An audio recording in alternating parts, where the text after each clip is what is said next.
This podcast is brought to you by United Way of Cast Clay. United Way of Cast Clay strives to create a vibrant, welcoming community where everyone can thrive. Get involved at unitedwaycastclay.org.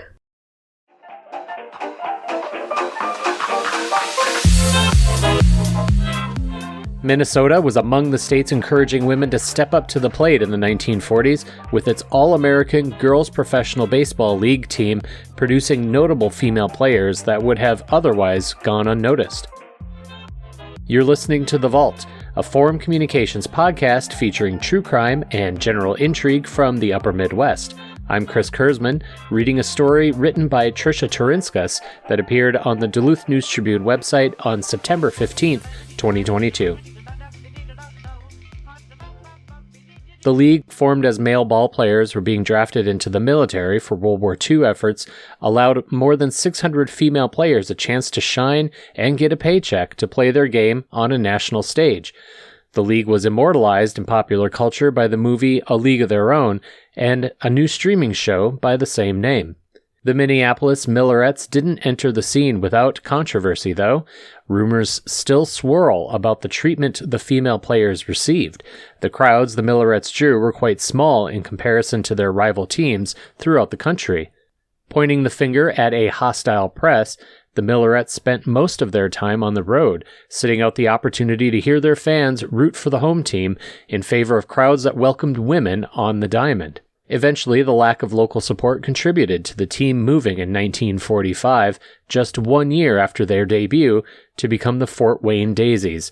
Despite the controversy, a few key players did stand out during their time representing Minnesota.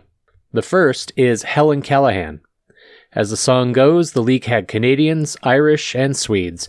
Callahan fits nicely into the first category, hailing from Vancouver, British Columbia. Helen Callahan was a standout not only on her own team but throughout the league. The left-handed center fielder was a force at the plate, tying for third in league homers and third in overall hits. She was also known for her wheels, contributing to 112 steals, ranking 7th in the league. Callahan, in center field, had a special connection to the infield. Her sister, Marge Callahan, was the third baseman.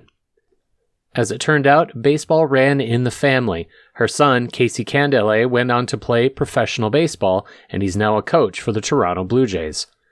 Next is Annabelle Lee. On July 29, 1944, dressed in her Minnesota uniform, Lee stepped up to the mound and threw the first perfect game the All-American Girls Baseball League had seen. Despite being known for her small stature, the left-handed pitcher was considered as a force on the mound and at the plate. The switch hitter with wheels was a reliable hitter and base runner. She, like many other of the female players of her time, went on to mentor and encourage a younger generation of male players. Her nephew, Bill Lee, went on to pitch for the Boston Red Sox and Montreal Expos. He credits his aunt for teaching and encouraging him throughout his baseball career. Next is Faye Dancer. Dancer, also known as Tiger and All the Way Faye, was a dream of a player for organizers of the league. Known as incredibly talented and competent, she also had a knack for adding entertaining elements of flair to her game. The native Californian made her way to Minnesota in 1944 to play for the Millerettes. Considering her ability to stun crowds, the lack of support for her home team meant Minnesotans missed out on her on-field antics and stunning outfield plays. While Dancer was the inspiration for A League of Their Own's All the Way May character, Dancer herself received the name because of her all-out commitment on the field.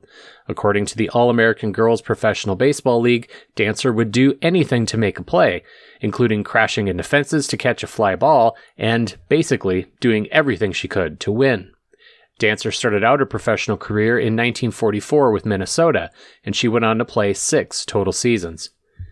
And finally, there's Dorothy Wiltsy Collins. Collins was the queen of no-hitters. The California native grew up around the game with her father, who played semi-pro, bringing her up in baseball culture. Starting out with Minnesota in 1944, Collins, who was also known as Dottie, went on to play with a number of teams throughout the league, ending her professional career with 117 wins and 76 losses, according to the All-American Girls Professional Baseball League. In the midst of her baseball run, Collins sat out 1 season after the birth of her daughter. She eventually returned to play 1 more regular season with the All-American League before officially hanging up her cleats. You've been listening to The Vault, a Forum Communications podcast covering true crime and general intrigue from the upper Midwest. Forum Communications is proud to be a part of the Trust Project. You can learn more at thetrustproject.org.